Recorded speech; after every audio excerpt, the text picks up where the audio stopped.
Que la grâce et la paix vous soient multipliées par la connaissance de Dieu le Père et de notre Seigneur Jésus-Christ. Amen. Évoluons en position debout avec le chant du cantique numéro 34. Nyahodikle halofareka bladrevo tolia pe kukwigbanto kle evelia le titrenu.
Ce que j'ai promis au Seigneur, je le ferai en présence de tout son peuple.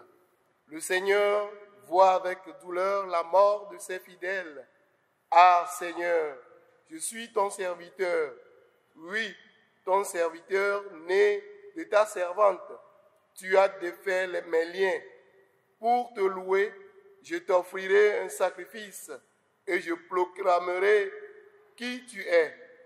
Ce que j'ai promis au Seigneur, je le ferai en présence de tout son peuple, dans les cours de son temple, au milieu de toi, Jérusalem.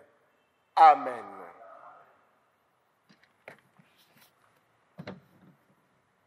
Nya, odedikple ha alofareka bladrevo enelia yebe bukwegbando ble evelia. Le numéro 174 dans le recueil EV.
Mia petɔ kple mia ɖela Yesu Kristo. Woe kafukafu bubu dze vava. Mie le kafu eye mie le wo ŋkɔ dom ɖe dzi le wo amenuveve kple ŋusẽdɔ gã si nèwɔ na mí amegbetɔwo la ŋuti. Wò tsitre titi tso yɔdome zu akɔfafa gã na xɔsetɔwo kple wò hame blibo la le xexea me godoo. Wò dziɖuɖu la le wò ŋkɔ dom ɖe dzi le afi sia afi. Eye nu sia nu zu tenɔla na wò fiawo dzi fia la. Mie le akpe dam na wo vevie le wo fukpekpe, eku kple tsitre titi siwo me amenuveve kple luʋɔ ƒe ɖeɖenuwo katã to va na mí la, eta akpedada kple kafukafu woana wò le míaƒe nu vɔ̃ keke, akɔfafa, dziɖuɖu, ŋutifafa kple dzideƒo kpɔkpɔ ŋuti. Woe nye míawo hã míaƒe tsitetiti kple míaƒe agbemavɔ. Eya ta mie le dzidzɔ kpɔm le wo sie nye míaƒe Mawu gbagbe la eme. Mie le kuku ɖem na wo bena nàɖu mía dzi abe míaƒe fia kple mía kplɔla nyuietɔ ene. Tsɔ míaƒe nu vɔ̃wo ke mí, nàdo ŋusẽ mí, agbɔ agbe mí le míaƒe hiãwo katã me. Nàfa akɔ na mí, mí ame siwo ke nèɖe tso eku ƒe kawo me. Ɖo wò Gbɔgbɔ Kɔkɔe la ɖe mí tso dziƒo afi si nèyi la bena wòado ŋusẽ mí le xɔse me bena míate ŋu aɖu mɔxenuwo katã dzi. Kpɔ wò hame blibo la katã kple ame sia ame ta. Do ŋusẽ wò hame la le aʋawɔwɔ kple futɔwo katã me. Eye wò ŋutɔ nànye míaƒe akpoxɔnu kple mɔ sesẽ. Abe ale si wò ŋutɔ nèfɔ tso ame kukuwo dome yi dziƒo ene la, le ŋutikɔkɔe me fɔ míawo hã ɖe tsitre nenema ke le ŋkeke mamlɛtɔ dzi ayi ɖe wo fiaɖuƒe mavɔ la me. Na mɔkpɔkpɔ nyui sia nana be dzidzɔ nayɔ míame fũu to wò amenuveve blibo la me. Amen. Míaʋu míaƒe xɔse me le tsitrenu kple gbe ɖeka agblɔ bena mexɔ Mawu si nye tɔ, ŋusẽ katãtɔ, si yɔ dzi kple anyigba dzi se. Mexɔ Yesu Kristo Mawu ƒe tenuvi si nye míaƒe tɔ la dzi se. Ame si Fofo fɔ to Gbɔgbɔ Kɔkɔe me. Eye Maria ɖetugbi la di. Ame si kpe fu le Pɔntio Pilato te. Eye wohee ɖe ati ŋu. Eye woku. Eye woɖi. Ame si tie ƒe. Eye wogafɔ tso ame kukuwo dome keke etɔ̃a gbe. Eye woyi dziƒo. Eye wònɔ Mawu tɔ ŋusẽkatãtɔwo ƒe nuɖusime. Afi ma woagatso ava adrɔ̃ ʋɔ na ame gbagbe kple ame kukuwo. Wòawɔ ƒoe die se. Kristo ƒe ame kɔkɔe ɖeka si nye ame kɔkɔewo ƒe ŋudodo, nu vɔ̃wo keke, ŋutilã kple tsiretiti kple agbemavɔ. Amen. Prions le Seigneur avant d'écouter la lecture des textes. Dieu d'amour et de paix, merci encore pour cette occasion que tu nous donnes d'écouter ta parole. Seigneur, nous avons besoin de ton Esprit Saint pour mieux écouter ta parole, la méditer et la mettre en pratique. Esprit Saint, viens nous conduire dans les profondeurs les plus agréables de ta parole. Amen. Míaƒe Mawu nyagbãtɔ le apostolowo ƒe dɔwɔwɔ ŋutinya me. Dɔwɔwɔ ta evelia, kpukpui 14 ƒe A kple kpukpui 39 va se ɖe 41 dzi. Mina ne míase Mawu ƒe enya.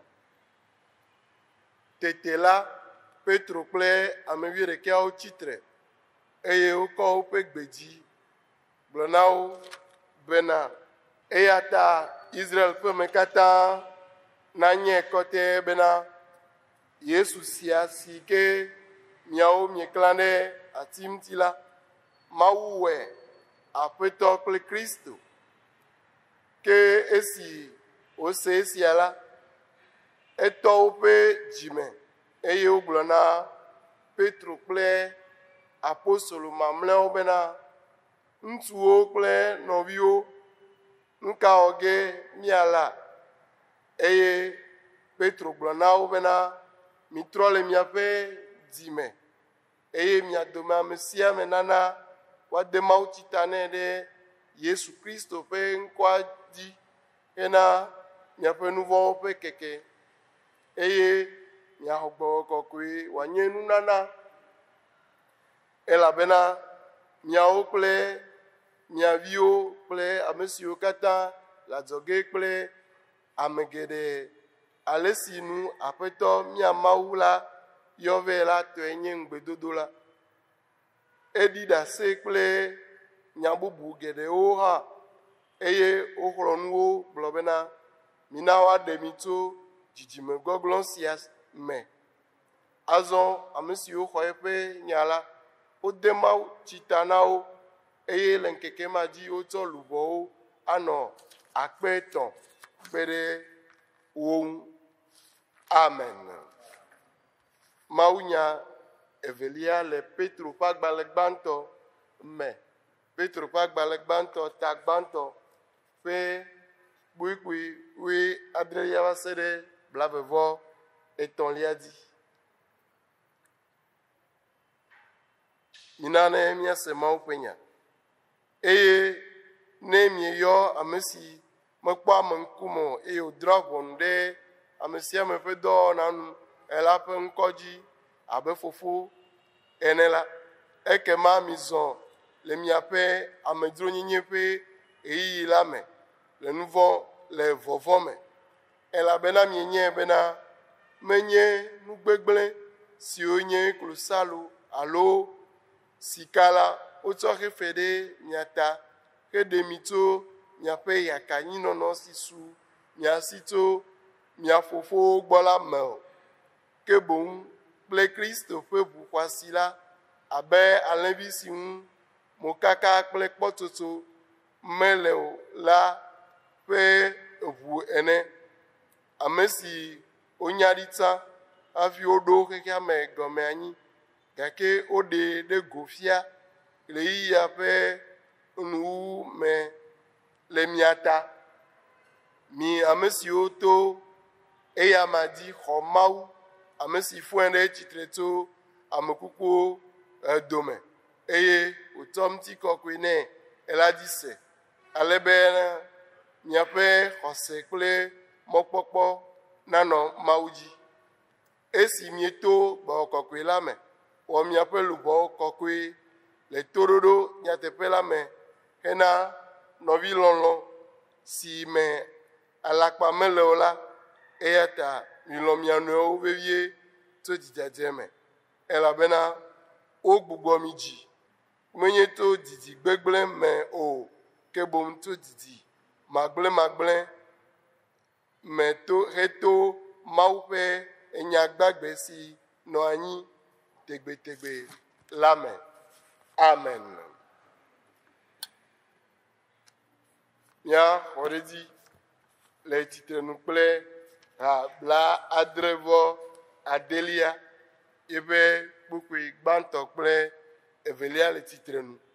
Ha 79 kpukpui gbãtɔ kple evelia le tsitrenu.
Les deux premiers textes de ce jour sont les suivants. Actes chapitre 2, verset 14a, plus le 36e au 41e verset.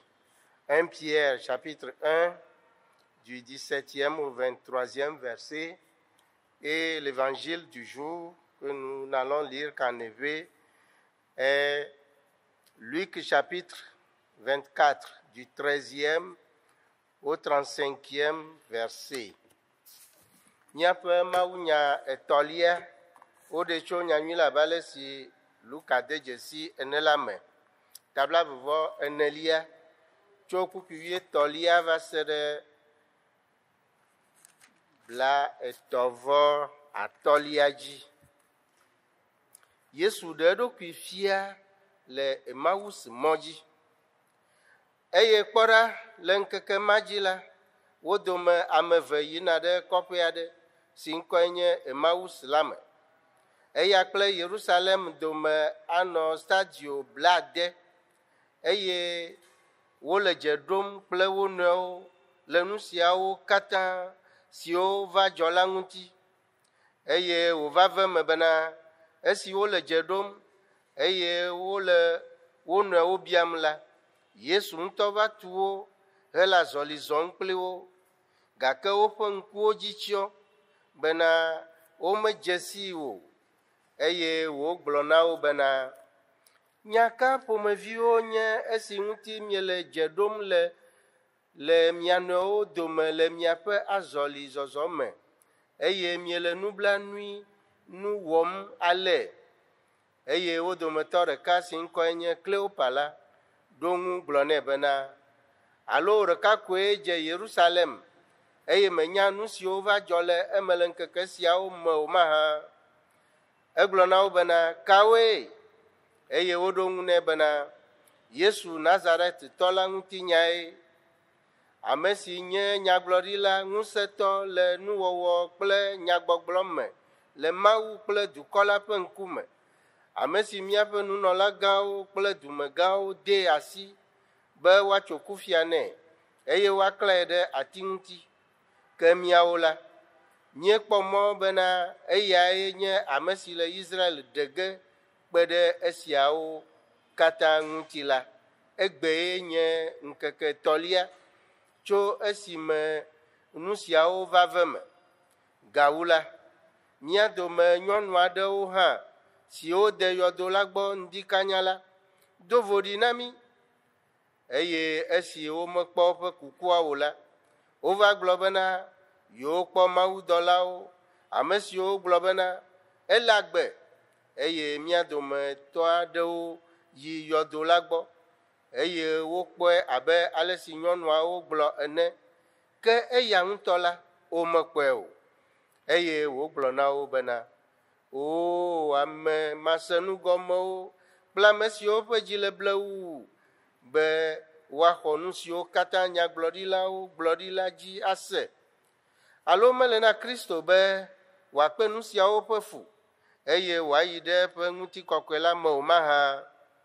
Eye esi wòdze egɔme tso Mose kple nyagblɔɖilawo katã dzi la, eɖe nu siwo le ŋɔŋlɔawo katã me le eŋuti la ƒe gɔme fiawo, eye esi wogogo kɔƒe si me yim wole la, ewɔ abe ɖe wole eme tsom ene, eye wozi edzi gblɔ bena, nɔ anyi kpli mí elabena zã le dodom, eye ŋkeke la yi vɔ, eye woyi ɖe eme be yeanɔ anyi kpli wo.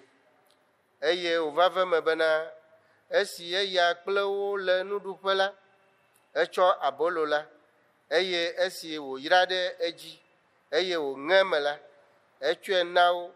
Tete woƒe ŋkuwo ʋu, eye wodze sii, eye wòbu ʋĩi le wo gbɔ, eye wogblɔ na wo nɔewo bena, alo míaƒe dzi melé dzo le mía me esi wòle nu ƒom na mí le mɔa dzi, eye wòle ŋɔŋlɔawo me ɖem na mí la o mahã?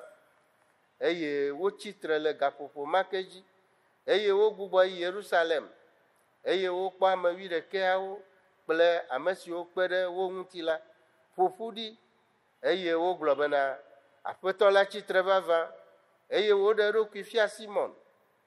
Eye woawo la, woxlẽ nu siwo va dzɔ le mɔa dzi kple ale si wodze sii le aboloŋeŋe la me la fiawo. Amen. Chers frères et sœurs, dans la foi, le grand malheur de perdre la vue au sens propre est l'image fréquente du malheur plus grand encore d'avoir l'âme aveuglée.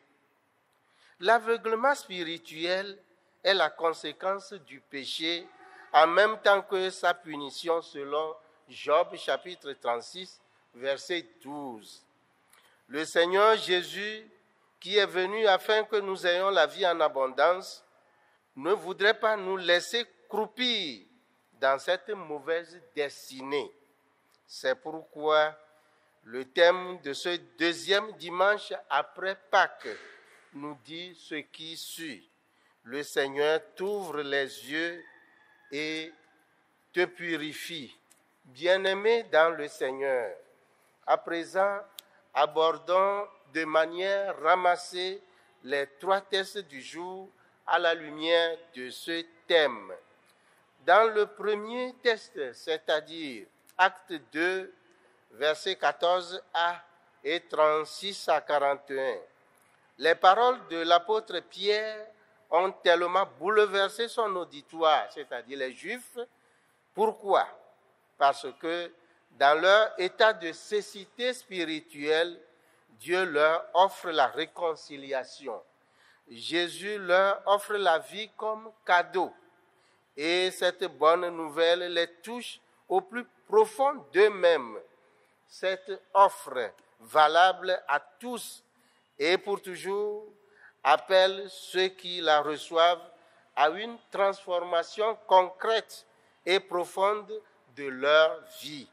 C'est cette transformation qui te permettra de voir clair et de pénétrer les mystères du royaume.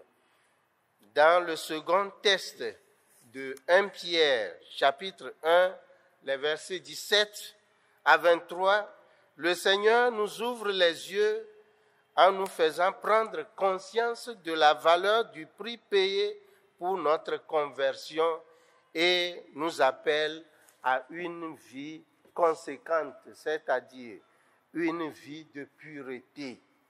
Le troisième texte de Luc, chapitre 24, versets 13 à 36, nous présente une histoire très intéressante sur les apparitions du Seigneur Jésus comme suit.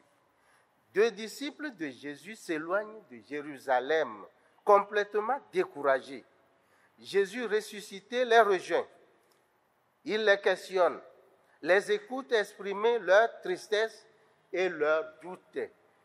Ils ne le reconnaissent pas, aveuglés par leur déception. Il faudra que Jésus leur explique les Écritures et partage le pain avec eux pour que leurs yeux s'ouvrent. Ils retrouvent aussitôt tout leur enthousiasme. Ceci dit, reconnaître Jésus, ce n'est pas tant une question de vue que de foi. Bien-aimés dans la foi, à la lumière du thème du jour, nous pouvons tirer les leçons suivantes de nos 3 tests. Le Seigneur veut nous ouvrir les yeux et nous purifier afin que nous puissions 1. Reconnaître la valeur de son œuvre de salut. 2. Reconnaître la valeur du sens des sacrements. 2. Comprendre le sens réel de notre vie et les épreuves auxquelles Dieu nous soumet de temps en temps.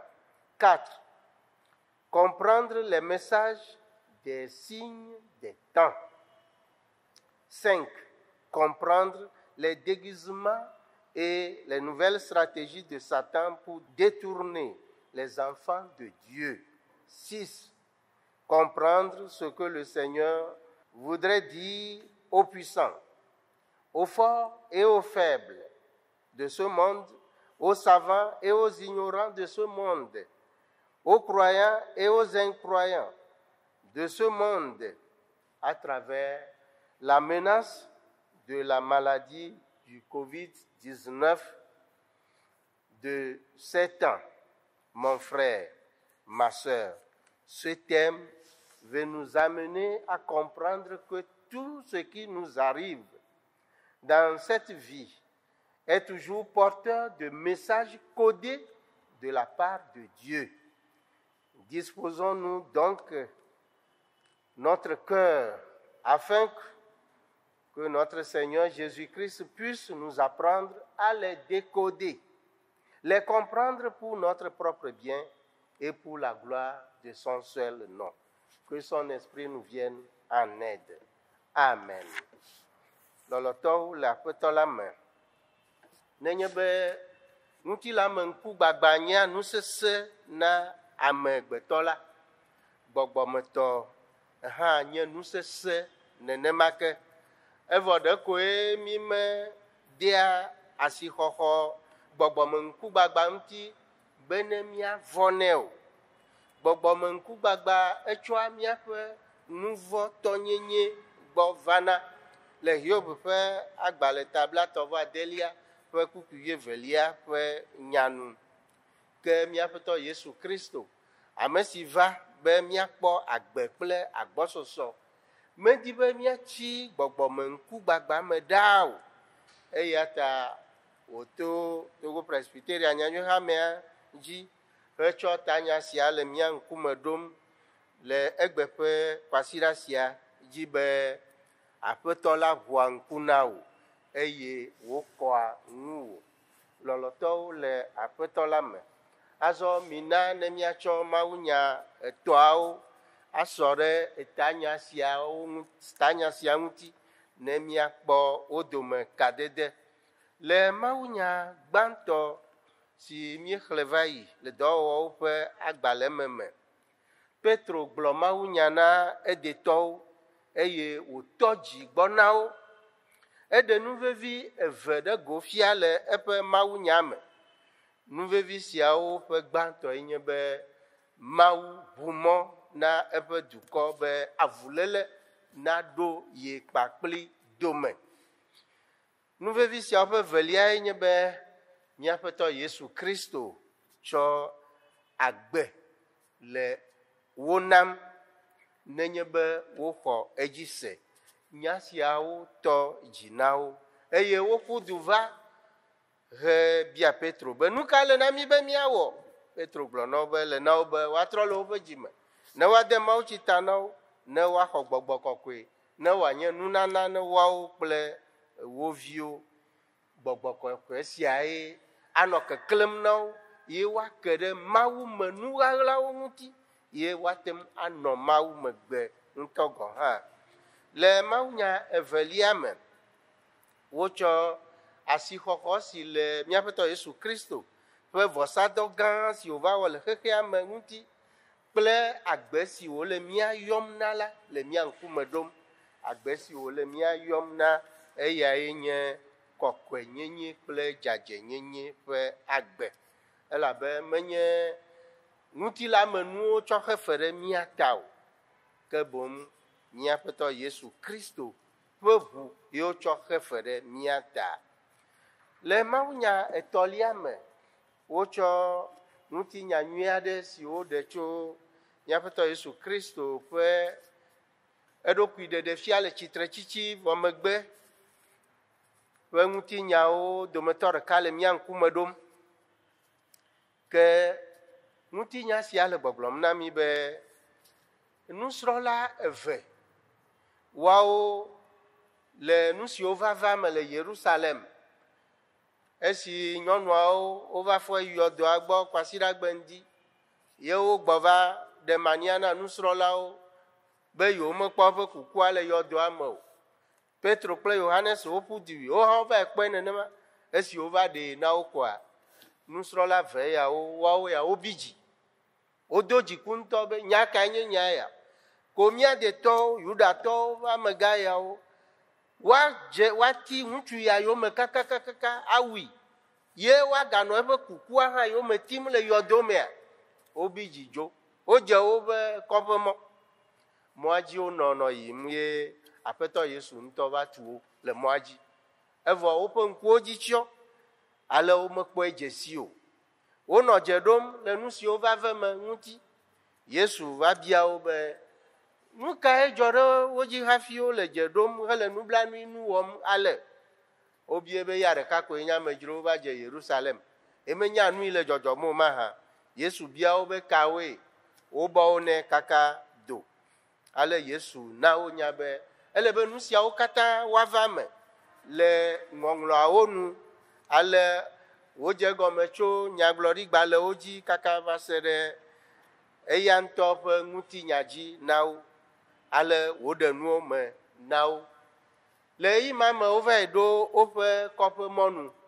Aƒetɔ Yesu wɔ abe ame si le eme tsom ene. Wobe awɔ zã le dodo neva tsi yewo gbɔ. Kasia si wòɖo wo gbɔ le kɔƒea me, ye woɖo kplɔ̃ le nuɖugbea. Míaƒe Tɔ Yesu Kristo tsɔ aboloa heda kpe le eta ŋe me. Le nuwɔna sia mea, woƒe ŋkuwo woʋu azɔ ye wodze si be Kristoa ŋutɔe va zɔ kple yewo kaka va yewo gbɔ le kɔƒea me. Le esime woakpɔ dzidzɔ ɖe ŋutia, ye ŋutɔ bu vĩi le wo gbɔ. Ale enye nane si ke na be agbe yeye gbugbɔ ɖo wo ameawo siwo ke bi dzi dzo le Yerusalem kple dzikua, agbe yeye gbugbɔ ɖo wo me. Wogblẽ nuɖuɖua ɖi, yewotrɔ dze mɔ va Yerusalem va ɖe nu siawo na apostoloawo. Ke nugbãtɔ si míasrɔ̃ le nya sia me, enyae nye be sidzedze Yesu menye kpɔkpɔ kple ŋku ƒe nya koe o. Xɔse ƒe nyae. Eya ta Mawu nyanya le vo na Mawu ŋutinya nyanya. Woanya Mawu, woate anya ŋutinya nyuie, gake womakpɔ nyuie o. Wokpɔ Yesu zɔ kpli, vɔ womekpɔ dze si o.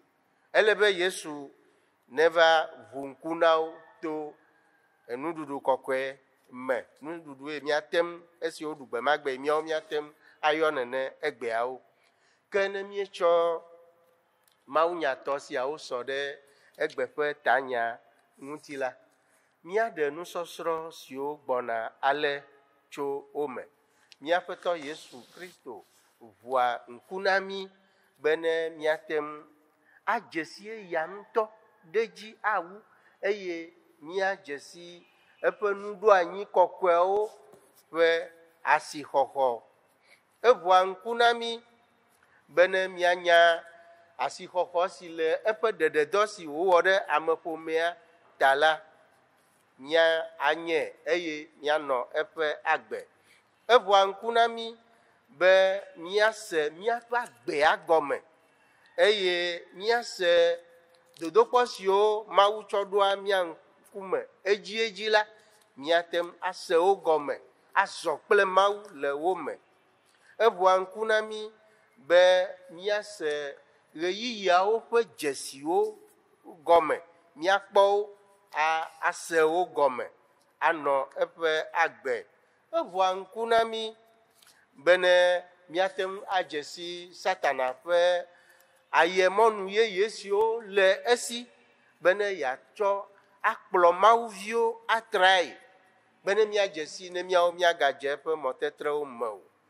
Mlɔeba la, eʋua ŋku na mí bene míadze si nu si tutu gblɔm Mawu le na mí to nuvave me vovovowo me eye tɔxɛ dɔléle si le dzi ɖum le xexea me egbeawo. Eʋua ŋku na mí be míase nu si Mawu le gbɔgblɔm na ŋusẽtɔwo kple ŋusẽmanɔŋutɔwo, nu si Mawu le gbɔgblɔm na nunyalawo kple amemanyanuwo, nu si Mawu le gbɔgblɔm na kristotɔwo kple Mawu mavɔlawo, dzimeselawo siaa le eŋuti. Lɔlɔtɔwo le Aƒetɔ la me. Aƒetɔ Yesu to tanya ya me be yana nanya be nu sia nu si dzɔna le wò agbe me ɣla yeƒe nyanyanana aɖe kokoko ye wòle be wò gbɔgbɔme ŋku naʋu ne nàte ŋu anɔ kekem ɖe nu si yedi be yeagblɔ na wò to nuvave me ɖe sia ɖe me. Eya ta nɔ kadede kpokpli me kpakple ya ma anɔ ŋku ʋum na wò ye naneke mado viviti le wò agbe me akpɔ o. Eƒe gbɔgbɔ nakpe ɖe mía ŋuti be wòava me na mí alea. Amen. Mi de mo to ne míado gbe ɖa. Mawu mía Fofo, dzidzɔ mi be medi be míanɔ nu manyamanya me le nu siwo ɣla ɖe mí le xexea me ŋuti o. Ya ta ye neʋua ŋku na mí be míawo míanye ame siwo ƒe ŋku gba le gbɔgbɔ me o. Akpe na wò elabe egaɖe fia mí be yetoa mɔnu vovovowo dzi. Ʋua ŋku na mí ɖe agbea ŋuti. Ʋua ŋku na mí ɖe míawo ŋutɔ míaƒe amenyenye ŋuti. Ʋua ŋku na mí ɖe ɖeɖedɔ si wɔ na mí ƒe asixɔxɔ ŋuti. Akpe na wò. Ke le gaƒoƒo sia me, mígatsɔ mía ɖokuiwo le asiwo me dem be wò la nanɔ keklẽm na mí yawo katã yi. Be naneke megado viviti ɖe mí le agbea me o. Fofo, enya le si xexea me katã le asi tsam blukɔ me le dɔléle vɔ̃ɖi si le xexea dzi ɖum egbeawo si me. Evɔ wòa wò nyanyanana aɖe ɣla ɖe eme godoo. Eya ta ʋu míaƒe gbɔgbɔme ŋkuwo, ʋu míaƒe gbɔgbɔme towo be míase wò mɔwo gɔme le dɔléle sia ŋuti. Ne míanɔ wò mɔ dzi, ne nàkɔe ɖa le mía dzi.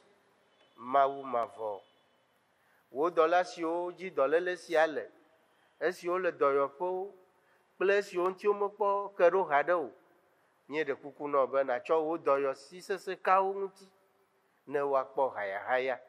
Aƒetɔ, míaƒe dukɔ Togo le asiwo me. Ele eƒe ŋutinya me tso gba ɖe gbe ke. Aƒetɔ gayi edzi geɖe ne wò ŋutɔŋutɔ nakplɔ mí ɖo tatame si neɖo ɖe míaƒe dukɔ ya ŋuti ko gbɔ. Mawu mavɔmavɔtɔ, míegatsɔ kɔasiɖa yeye si le mía ŋgɔ metoto le asiwo me dem. Woawɔ meɖoɖowo da ɖi xoxo. Eya ta ve mía nu be míayi le mewò agagbɔ le mewò. Wò yayra nenɔ míaƒe dɔwɔɖiwo dzi eye wò amenuveve kple wò ŋutikɔkɔe nanɔ míaƒe dodo kple gbɔgbɔ ɖe sia ɖe dzi ɖaa. Ve mía nu eye nàwɔ na mí geɖe wale si míawo míenye hele bia wò to wò gbɔgbɔ kɔkɔe la ƒe ŋusẽ me. Amen. Le tsitrenu míado míaƒe tɔ ƒe gbe ɖa aƒu dzi agblɔ be mía Fofo si le dziƒo, wò ŋkɔ ŋuti nakɔ, wò fiaɖuɖu nava, woawɔ wò lɔlɔ̃nu le anyigba dzi si gbe ale si wowɔna dziƒo ene. Na míaƒe nuɖuɖu si asu mía nu egbe la mí. Tsɔ míaƒe nu vɔ̃wo ke mí si gbe ale si míawo hã míetsɔna ke ame siwo da avɔ ɖe mía ŋuti la ne eye megakplɔ mí ɖe tetekpɔ me ke ɖe mí tso vɔɖitɔ la si me elabena tɔwoe nye fiaɖuɖu kple ŋusẽ kple ŋutikɔkɔe yi ɖe mavɔmavɔ me. Amen. Mise nuxlɔamenya eye mixɔ Mawu ƒe yayra. Aƒetɔ la ʋua ŋku na wò eye wòkɔa ŋuwò. Mɔkpɔkpɔ ƒe Mawu la ŋutɔ natsɔ dzidzɔ kple ŋutifafa katã yɔ mi ta le xɔxɔse me be ne miakpɔ mɔkpɔkpɔ sɔgbɔ fũu le gbɔgbɔ kɔkɔe la ƒe ŋusẽ me. Mihee ɖe Aƒetɔ la ƒe ŋutifafa me. Amen. Míawu nu kple ha 427. Nous terminons avec le numéro 443, les 2 premières strophes. Titre na Yesu tichoka srapo kopa flaga laji megana wabu.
Kwasira pe dzidzedze nyu na mi katã.